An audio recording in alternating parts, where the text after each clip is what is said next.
Hello, I'm Roger Sutton, Editor-in-Chief of the Hornbook, and I'm here with Dr. Carla Hayden, Librarian of Congress. My, But we knew each other in another life 40 years ago as 40 years students ago. at the Graduate Library School of the University of Chicago.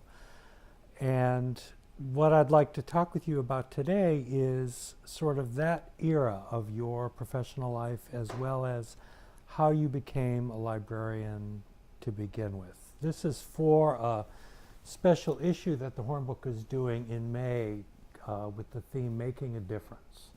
And as part of that theme, we've asked about a dozen authors and illustrators, what is a book that changed your life? So Carla, what is a book that changed your life? I have to say, though, that 40 years ago, who would have thought that we would be sitting here today, you as the editor of Hornbook, that was quite journal, and me going back to get the PhD in library science, and we're sitting with Xena Sutherland in her office around a table, her conference table, for the Bulletin for Children's Books, a Center for Children's Books. And here we are now. And that, in terms of books that made a difference, just mentioning Bright April. I've been talking about it and talking about it. You made me read it.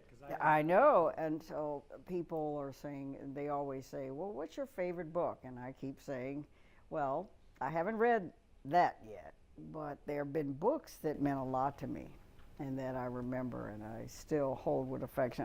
And for me, it was Bright April. And it was the book that taught me about library finds, because I kept checking it out. How and did out. you find it?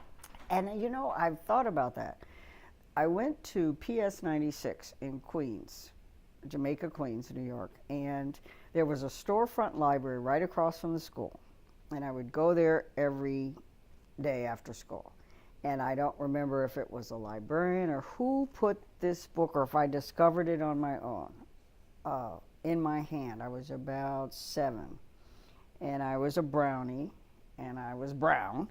And here was a book that featured a little girl with 2 pigtails who was a brownie and had the same outfit I had on, and it was just, that was it. I wanted to be April. I thought I looked like her because she was so pretty, and the book was pretty, and I just loved it. And years later, when we were with Xena Sutherland, we were thinking about things that in children's literature, and I was really on that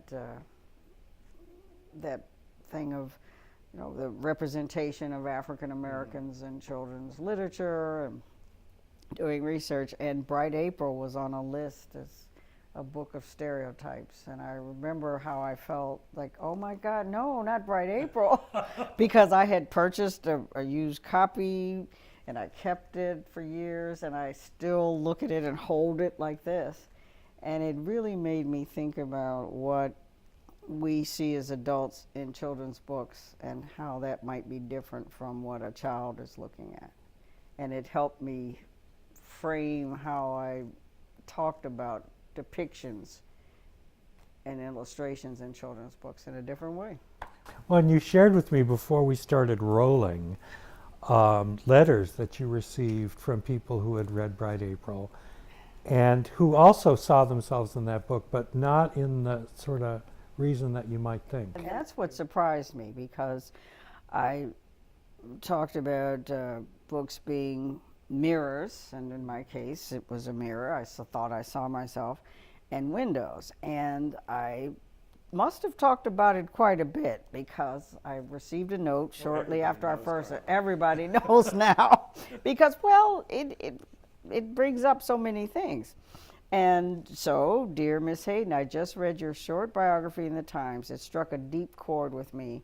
I was a 2nd grader, and as a dyslexic, knew I would be spending my summer trying to learn to read. As I struggled home with 21 books, with twine hurting my hand, that was 7 books a month for 3 months. All the other kids were carrying theirs easily. But one of those 21 books was Bright April. I too love that book, and because of it, I have loved pink all my life. And she says, remember April's pink dress. And she said, it may be the first book I actually read and understood, and it was a turning point for me. I was a skinny, handicapped girl in northern Minnesota, but you in Illinois were touched just as I was. Books can do that. And I thought, oh my gosh, what she described what it meant to her and the outsider feeling, but it touched her in a way. And then I kept talking about Bright April, and I got another letter, and I have more, but this one I wanted to share. At some point since your appointment as Librarian of Congress, I was delighted to hear you speak about the importance of Bright April. We raised our two daughters in the Germantown neighborhood of Philadelphia in the 1970s, and they adored that book, in great part because they recognized the buildings and the illustrations as the ones being they passed every day. This summer, I found our old and tattered copy and read it to our 10-year-old granddaughter, who lives in the Washington Heights neighborhood of New York. She was engaged by the book as her mother and aunt were 35 years ago. I want to share that story and to thank you for continuing to speak about the importance of books and literature in shaping children's lives. And sincerely, Catherine. So that part of talking about what a book meant to me as a child, and I read just about everything I read about. I got hooked on Anne Boleyn at 12. Brief Anne Boleyn. My grandmother had a book called Brief Gaudy Hour. And when you're 12, anything that has that kind of title, whoa, okay. You know, I remember you and I talking about that back in the 80s when Flowers in the Attic was big. Yes. And we were talking about how, you know, problem novels for teens were big at the time, books about an issue. And we give those books to kids thinking, well, if you want to understand drug abuse, read this book. If you want to understand racial prejudice, read this book. But what we were talking about was what we loved about those, and the same thing we liked about Flowers in the Attic was that they were about forbidden things. Yes. It's the taboo. That's the allure. And it was wonderful because I didn't know about half of the things that Anne Boleyn was doing or what she was up to, but I knew that this book was something. The same time that I also found, and my grandmother, she was a great reader, had a book called Hollywood Babylon. Oh, I know that book. You know that book? True That's crime. really And salacious. it was wonderful. Fatty Arbuckle, all these different things. Naked? Oh, murders. It was with the photographs. Yeah. Oh, that book, I still have it. I have her copy. She's finally, she's been gone for a long time. But Hollywood, and I watch true crime stories on TV today. But that was the lure. You knew this was something that, wow, you weren't supposed to. Well, and even those books that you knew you weren't supposed to read. You know, there is something to be said for censorship. I guess I shouldn't say this as a librarian, but because kids like reading things or seeing things or doing things that they're not supposed to see or read or do. Right, that's the attraction. And if you can, when you think about banned books, the beauty of that in one way is that you have some great literature and great things on there. And to have a whole campaign saying these are banned books, well, wow, they're going to read some of these things because they're banned, but they're actually good. So what do you think turned you, if Bright April turned you into a reader, like a devoted reader, what was the step that took you to being a librarian? Not a common career choice. I have to say that Bright April did. I was already a reader, and that was the wonderful part about the just seeing myself in the book. But I was reading about anything pretty much, or I was reading a lot. I just didn't see or read about things that felt that personal. And so that's what Bright April did. It's like, wow, okay, the concept of a book that reflected your own experiences. So you're a kid who's enjoying books, and then all of a sudden you're a kid who's in a book, basically. Right. And that was wonderful because it's something that you love, and then to see yourself or feel yourself reflected in something you love was a double thing. That was like, whoa, I'm in a book. okay, ooh, I love books already, and now I really like this one. So that was that, and that happens. I think that's the good part about when we talking about children or young people seeing themselves reflected. It's also hooking them into the what it is, and so becoming a librarian. I was an accidental librarian in Chicago. I had graduated undergrad at Roosevelt University, history and political science. Had never really worked, needed to work, and while I was thinking about what am I going to do with my life, I would go to the Central Library between job interviews where they told me I didn't have experience. And I hung out at the Central Library, and then the person who had just graduated with me said, "Hey, are you here for those library jobs? They're hiring anybody." Wait, they're hiring anybody. Oh, that Bachelor. felt good. I went right upstairs to personnel with bachelor's degrees for those library associate programs. And that's when I got introduced to what the profession of librarianship was. And that's what turned. I didn't know, like quite a few people, they don't realize that there are people who select the materials, what a librarian might do. No. They think that if you're the person at the desk stamping out their book, You're the librarian, and they don't think about how the desk got there or the building was designed or anything about some of those things. So that's when I got turned to it. And then, of course, being introduced to books for young people, and then having that experience with Xena Sutherland was... I know, I knew I wanted to be, I knew I wanted to be a children's librarian because when I started library school, because the year before I had worked with the librarian Louise Bailey at Pomona Public Library in California. And she saw, I saw through her the possibilities for me as a youth services person. But I didn't know anything about children's books. That all came with Xena. Right. And that she was such a charismatic instructor and person that And you...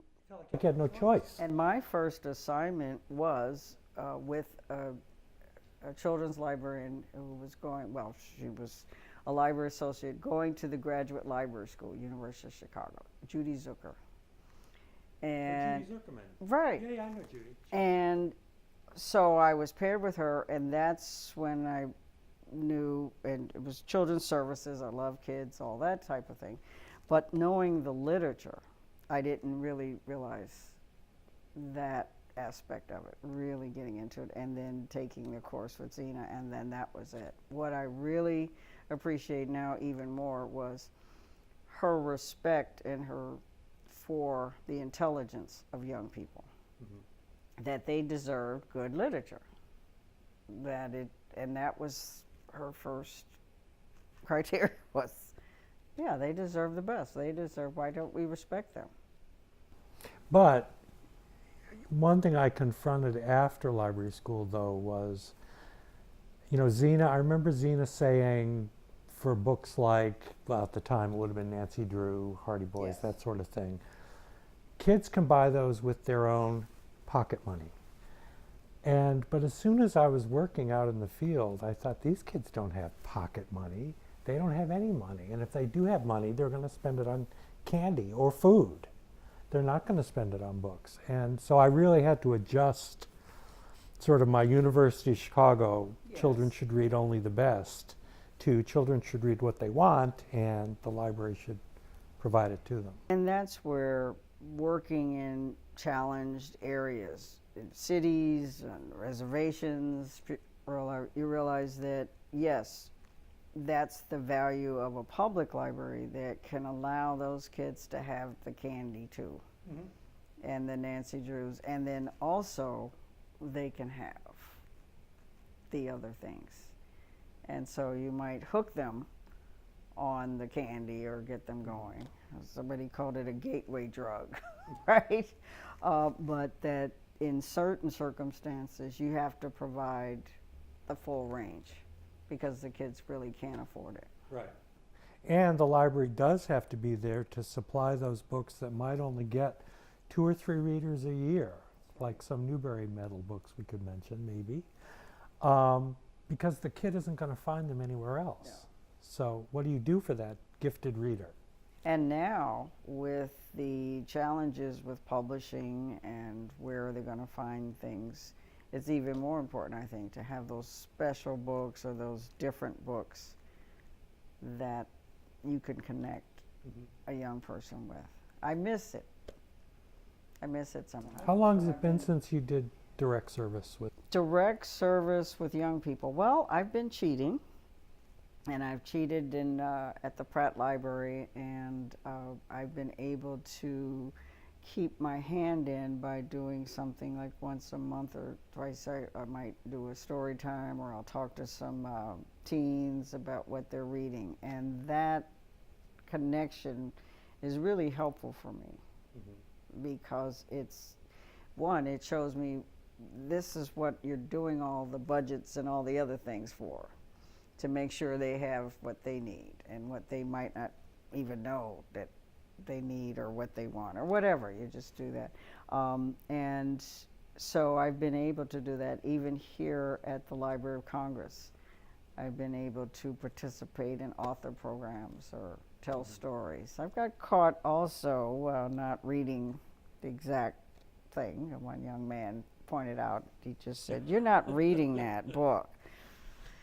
So Keep you honest. Keep you honest whenever you're around them. But that's been important for me throughout as I went more into the administrative part of librarianship, to keep that, be at the desk,